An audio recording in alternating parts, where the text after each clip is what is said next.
बाप का फैसला परिवार को फिर से खुशहाल किया। राजन नाम का एक पिता और उसके दो बेटे अर्जुन और आलोक दक्षिण दिल्ली के पॉश इलाके में स्थित एक आलीशान बंगले में रहते थे। यह एक टेढ़ी गुत्थी को सुलझाने की कहानी है जो उनके परिवार के बंधन के धागों को फिर से जोड़ता है। बड़ा भाई अर्जुन और छोटा भाई आलोक एक दिन अपने शानदार ढंग से सजाए गए ड्राइंग रूम में बैठे थे। राजन, उनके पिता, कमरे के बीच में बैठे थे। उनके चेहरे पर चिंता के भाव थे। कमरा तनावपूर्ण था। हवा में परिवर्तन की एक अनकही आवश्यकता मंडरा रही थी। मसला था जायदाद के बंटवारे का, खासकर घर का। दोनों भाई अपनी विरासत को लेकर तीखी बहस में उलझ गए। अर्जुन ने तर्क दिया कि अपनी अतिरिक्त जिम्मेदारियों के कारण वो बड़े हिस्से का हकदार है। आलोक अतिरिक्त सहायता की आवश्यकता बताते हुए दृढ़ रहे। उनके तेज भावुकताओं और आक्रोश से भरी आवाज एक दूसरे के विरोध में पूरे कमरे में गूंज रही थी। समाधान की तलाश में राजन के परिवार ने गफ्फार भाई की सलाह ली, जो उनके बचपन के करीबी दोस्त थे और अपनी बुद्धिमत्ता और अंतर्दृष्टि के लिए जाने जाते थे। दोनों पक्षों को ध्यान से सुनने के बाद उन्होंने एक समझौते का प्रस्ताव रखा, संपत्ति का विभाजन, जिसमें कुछ वस्तुएं अर्जुन के लिए और कुछ आलोक के लिए निर्धारित की गईं। मगर गफ्फार भाई का एक और सवाल था। अब जब संपत्ति का बंटवारा हो गया है तो आप अपना घर कहाँ बुलाएंगे? उसने राजन से पूछा। दोनों भाई अपना विचार साझा करने के लिए दौड़ पड़े। राजन को बारी बारी से उनके साथ 6 महीने बिताने चाहिए। राजन का शांत स्वभाव अचानक से बदल गया और अपने अंदर सुलगती हुई निराशा का इजहार किया, जिससे बेटे थोड़े चौंक गए। राजन ने बड़े ही सख्त अंदाज में खड़े होकर अपनी ओर ध्यान आकर्षित किया। उन्होंने कहा वो उनका बाप है और उसी अधिकार से कहा कि वही अकेले निर्णय लेने वाले होंगे। राजन ने कहा कि आखिरकार यह उसका घर है।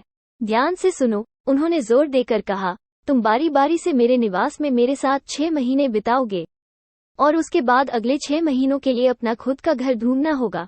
कमरे में सन्नाटा छा गया, मानो कि सांप आ गया हो। बेटे अपने बाप को हैरानी से देख रहे थे। वही राजन, जो अपने शांत स्वभाव के लिए जाना जाते थे, अब दृढ़ और अविचल खड़े थे। गफ्फार भाई ने हामी में अपना सिर हिला रहे थे। वे भारतीय परिवारों में माता पिता का अपने बच्चों के प्रति प्यार के महत्व से भली भांति परिचित थे। माता पिता जो घर बनाते हैं वो उनके बच्चों के लिए शांति और गर्मजोशी का एक सुरक्षित जगह होती है।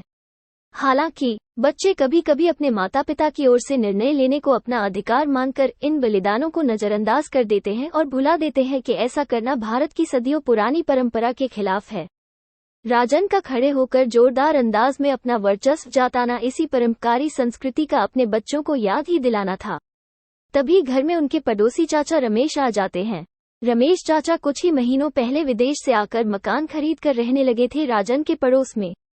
रमेश के मधुर व्यवहार से सारा मोहल्ला मुग्ध हो गया था, मगर राजन और रमेश की कुछ ज्यादा ही गाढ़ी दोस्ती हो गई थी, जिसकी वजह से राजन और रमेश का एक दूसरे के घर बिना हिचकिचात के आते जाते रहते थे।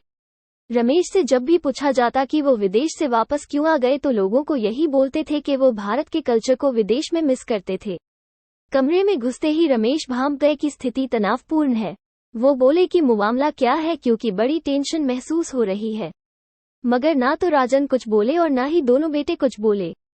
रमेश ने गफ्फार भाई की ओर देखा, सलाम किया और अपने सर के इशारे से पूछा कि क्या बात है। गफ्फार ने थोड़े से हे शब्दों में बता दिया। गफ्फार की बात सुनने के बाद रमेश बोले कि यह संगीन बात है और इस पर वह अपनी जिंदगी का एक दुखदायी किस्सा बताएंगे जो आज तक रमेश ने किसी से कभी नहीं कहा है। रमेश ने कहा कि वर्षों पहले वो भारत को छोड़कर विदेश चले गए थे अपने सपनों को पूरा करने के लिए। जब वो वापस आए तो रमेश को पता चला कि उनके के माता पिता का देहांत हो चुका है। रमेश उस वक्त खूब रोए और अभी भी जब वो ये किस्सा सुना रहे थे तो उनकी आंखों में आंसू उमड़ रहे थे। रमेश बोले कि अभी तक उन्हें अफसोस है कि वो अपने माता पिता के साथ अंतिम समय तक नहीं थे और इसलिए वो भारत वापस आ गए कि वो जवान बच्चों को बता सके कि माँ बाप का प्यार और साथ ही असली दौलत है। चाचा रमेश की कहानी से दोनों भाई बहुत प्रभावित हुए। उन्होंने फौरन ही अपने पिता राजन से माफी मांगी और कहा हमें माफ कर दे। चाचा रमेश से उन्होंने कहा कि आपके हम शुक्रगुजार हैं कि आपने हमारी आंखें खोल दी और हमें सही रास्ता दिखा दिया। राजन ने आगे बढ़कर अपने दोनों बेटों को गर्मजोशी से गले लगा लिया और उनकी आंखों से आंसू बहे जा रहे थे। राजन ने कहा कि बच्चों में बहुत गर्व महसूस कर रहा हूं क्योंकि तुमने यह अच्छी बात बहुत जल्दी समझ ली। दोनों भाई एक के बाद एक बोले कि चाचा की बात से हम समझ गए कि आपका साथ और आशीर्वाद दुनिया की नायाब से नायाब चीज से बेहतर है। राजन और उसके बेटों ने कसम कही कि वो अब एक दूसरे को सपोर्ट ही करेंगे। इस तरह से एक बढ़ता हुआ झगड़ा थम गया और प्यार में तब्दील हो गया। चाचा ने वाकई एक बड़ा अच्छा प्यार और मेलगोल का पाठ पढ़ा दिया था। तो देखा आपने राजन का फैसला और चाचा रमेश की बात में कितनी शक्ति निकली कि सब कुछ बेहतरी के लिए उलट कर दिया। आप जो यह वीडियो सुन रहे हैं, आपका की क्या विचार है? कृपया करके नीचे कमेंट्स में लिखें। हम आपके कमेंट्स का जवाब देंगे। हमारे साथ जुड़ने का धन्यवाद। अगर आपको यह वीडियो पसंद आया हो तो कृपया इसे शेयर करें, सब्सक्राइब करें और लाइक दें। आपका समर्थन हमारे लिए बहुत महत्वपूर्ण है।